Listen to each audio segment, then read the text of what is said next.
Chers amis, bonjour, ici Paul Emmanuel, postdocteur en biologie pour la Science Te Parle. Je suis à Paris devant les éditions Odile Jacob et je me suis arrêté là 2 minutes pour vous faire une vidéo pour vous parler d'un truc qui me semble important et dont on n'a pas beaucoup parlé en réalité ces derniers temps. Et la réflexion m'est venue lorsque j'étais dans une librairie montpelliéraine bien connue qui est Sorams à Odysseum. Et je félicite d'ailleurs le vendeur de Sorams avec qui j'ai discuté de ça parce qu'il a fait, je crois aussi, et c'est un anonyme, du très bon boulot lors de cette pandémie. Alors de quoi je vais vous parler? En fait, on a parlé la dernière fois avec Jacques Robert, avec Alexandre Samuel, Loni Besançon, du rôle des éditeurs scientifiques sur la propagation des fausses nouvelles en science.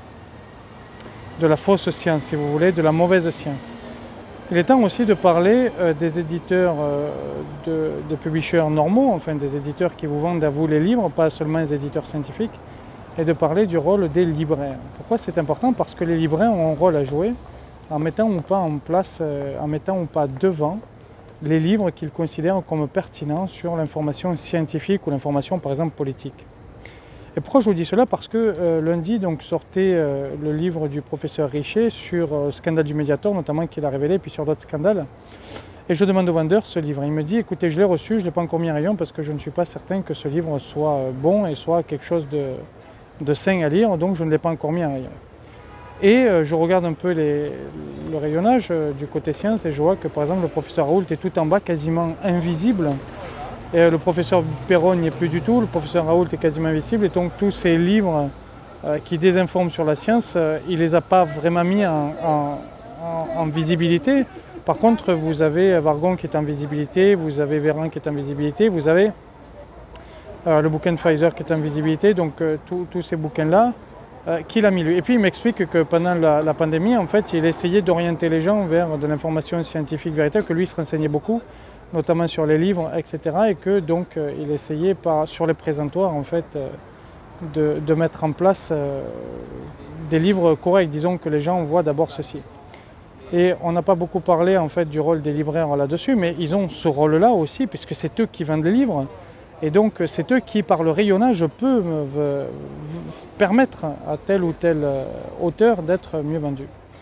Donc c'est une chose importante à penser et je félicite les libraires qui l'ont fait. Alors bien évidemment, il y a toujours le problème, si vous voulez, des fonds. C'est-à-dire que vous devez gagner votre vie. Lorsque vous êtes libraire, vous savez qu'un professeur Raoult se vendra toujours plus qu'un livre. Imaginons que j'en ai écrit un, moi, sur pourquoi les vaccins, il faut les prendre, etc.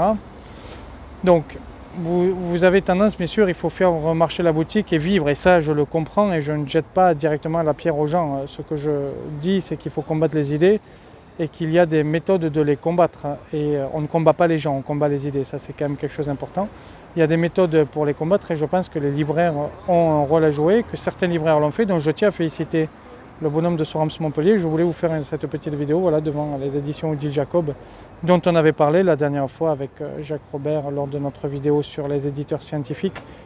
Donc je vous remercie d'avoir écouté. Vous pouvez bien sûr vous abonner à la chaîne, mettre un commentaire pour dire ce que vous en pensez, partager la vidéo et aider si vous voulez financièrement la chaîne. Vous avez des vidéos privées qui sont pour les mécènes. Merci, au revoir.